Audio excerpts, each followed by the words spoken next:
If you would like to bookmark a web page onto your computer, you'll start by going to the web page in your internet browser of choice. We recommend using Google Chrome as the internet browser at American Sentinel University, as this is what works best for our systems and websites. Start by going to the website that you want to bookmark.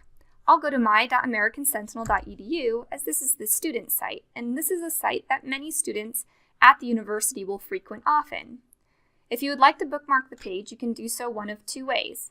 The first way is by clicking on this star symbol. You're then going to label the page. I'll label this the student site.